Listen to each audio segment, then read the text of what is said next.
general purpose, shall we say, a generic cockpit. Okay. So you can fly anything on this flight simulator, as you know, from the space shuttle, Okay. right down to any tiny little aeroplane.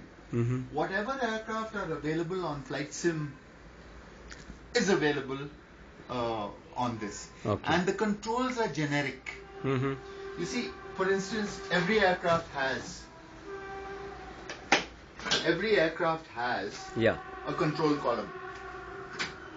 Okay? Okay. Every aircraft has a control column. Okay? A stick. Okay. But some aircraft, they don't have a stick. They have a yoke. Yes. For that purpose, what I did, I made a yoke. And in 2 minutes, you can change over from the stick Okay. To yoke. to the yoke. Okay. You get the point? Yes. The controls remain the same. And for all the connections here, which I had to have all these switches Yes. on the yoke, Yes. I made a general purpose connector here. Okay. You got it? Yes. So I disconnect that connector and connect all these switches to that point over here. Take out this fellow with one screw. Okay. And put this one in there. Okay. And I've converted myself to an airliner. Acha. Okay? What about helicopters? Yes. Now, as you know, helicopters have got one special, Yes. shall I say, feature. Yes. And that feature is the collective, for lifting the aircraft. Yes. off the Yes. ground. Yes. Yes. You know that you have flown the bell. Yes. Here, I've got it here. Here. I have connected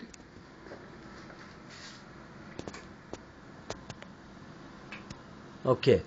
Yeah, this is the collective, you see? Yes. Yes. From the collective, you can lift it here. Yes. And you can select whether you have to use the normal throttle, which is here. This is the normal throttle, Yes.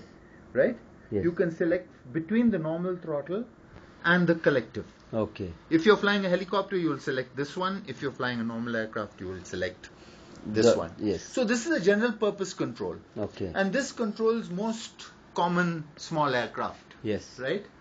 And as you see, every aircraft has it has an undercarriage up and down lever. Yes. It has a flap up and down lever. It has air brake. Yes. It has all the lighting system, navigation light, beacon lights, etc. Yeah. Right? Panel lights and all. Here it has the autopilot complete. Okay. You can select all the items of the autopilot from here. These controls are for the motion. Yes. To put the motion on and off. On and off. Okay? Okay. And there are various safety systems here. Here you can put the motion on and off from here. Okay. To get in and out of the cockpit, there is a lever here. This lever here switches the motion off and gives support to the cockpit while you are getting inside. Okay. See, here you have some wheels here. Yeah. What these wheels do, they rest it on the floor so that when you get in and get out, you do not put stress on the two motors. Yes. These are the two motors which are used for the pitch and the roll. See this? This is for the roll. Okay. The roll is transmitted via cable to the frame. Okay. Right?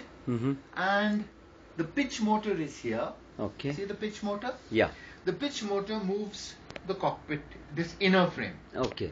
Here's the inner frame. See the two frames? Outer frame? Yeah. And inner frame. That is the pitch motor. Okay. And this is the roll motor. And these are software controlled. Okay. Yes. The signal comes from the FS program. Okay. The signal comes from there. Right? And goes through a special driver. Okay. The driver interprets the position of the cockpit and feeds the signal to software, which drives hardware and finally drives the motors to the required positions. Okay. The position is not very simple in a simulator, Yes. You see, when you make a movement, what happens is, suppose you make a right bank. Yeah. As long as the aircraft is banking, the motor will turn. As soon as the aircraft stops banking, yes, even though you continue the turn, slowly the simulator returns to the normal. neutral. Okay. Neutral. The reason for that is because you should not feel that the simulator is moving in the other direction. But your mind has already established that it is moving this way. Yeah. So even though it has gone straight, your mind is still in a curve like this. Okay. You see? So that's the difference between a simulator and a normal thing. Otherwise, normally what should happen? Right bank, right turn. Left bank, left turn. Okay. But this is not like this. Right bank, stop, slowly come back. Comes back. Okay.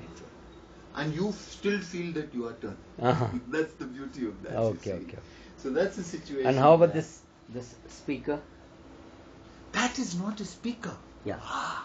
It's not a speaker. No.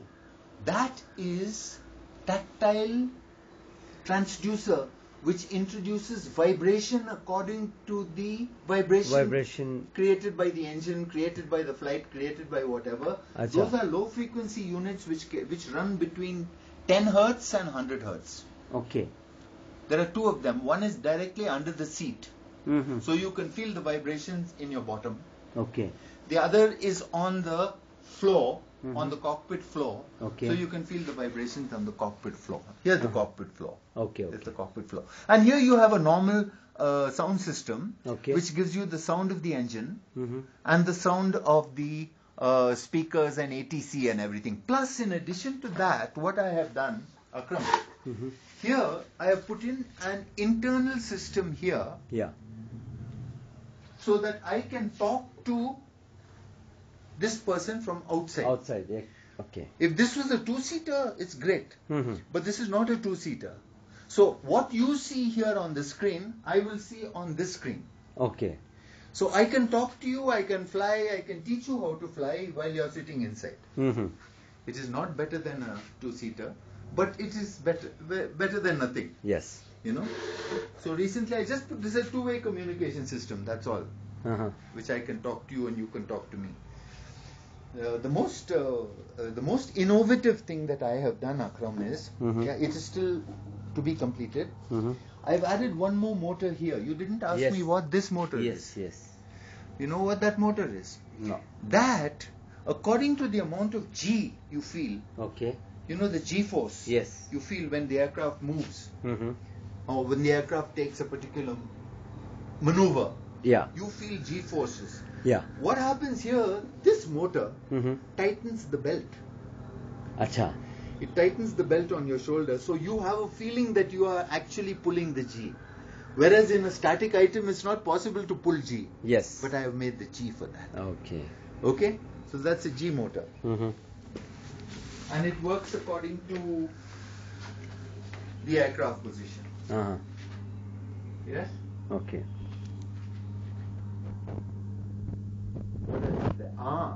The most critical thing I made, Akram, was the rudder pedals.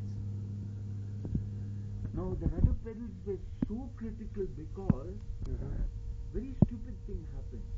In a jet aircraft, when you're running down the runway, you're running down the runway, if you have lined it up in a particular direction, it should continue going straight in that direction. Now, this thing, because of the inaccuracy of the positioning of the pedals, it will slightly go this way or it will go that way, and this is not correct according to a jet. So for that I had to put a special mechanism here to self-center, the whole thing. Okay. You can see what happens. See? Can you see that? Yeah. See how it self-centers now? Yes. It always comes back to the same position. Now the control system is completely made by me. All the potentiometers are located here, here, and here. Okay. This is the roll potentiometer. Yeah.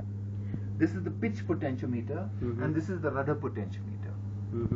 See? Yeah. So I've got the controls located over here. Okay. And most of the keyboard controls, I found them to be a little unreal. So I brought all the keyboard controls via this special TVS type keyboard. Yes. You know, mechanical. It's a mechanical buttons. I took out the connections and I brought them here. As you can see, I take out all the connections through this one point here. Okay. Now, how is this operated? I'll show you. Just one minute. Stay there itself. Yeah.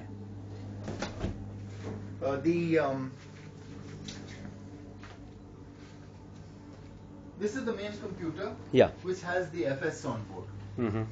right? Okay. This is the AMD 3800 with an 8800 GT graphics card. Okay. And 2 GB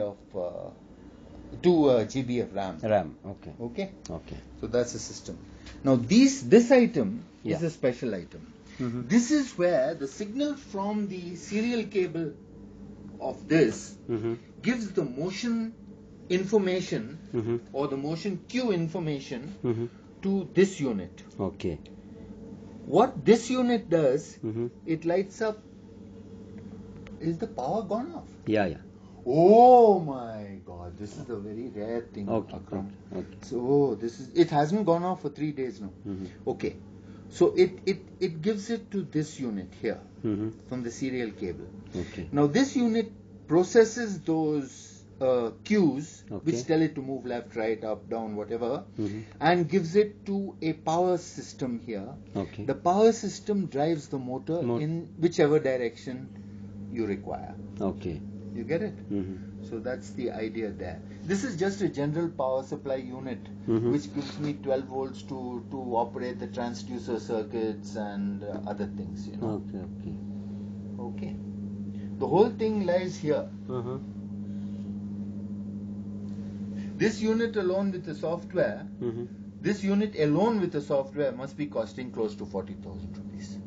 Okay. Because of the software is quite expensive. The software itself is some 5,000 rupees.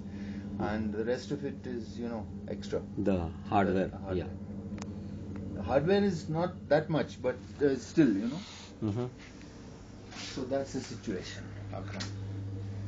And anything else you wish to... No. I kept an external system also available here. Yeah. Here, I kept an external monitor. Mm-hmm. I have an additional monitor here. Mm-hmm. And what is here? Here is the TFT? Here is it's an ordinary Monitor. LCD monitor. Okay, LCD. Yeah, it's an LCD monitor. Mm-hmm.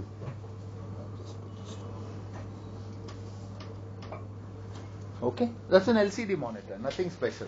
It's I recently changed it. Okay. It was this monitor before. It was a 4x3. Mm-hmm. I changed it to a 16x9 here. Okay. I got a much better View. span view. Yeah. I'm so sorry this thing has gone off. No You can problem. have a cup of tea.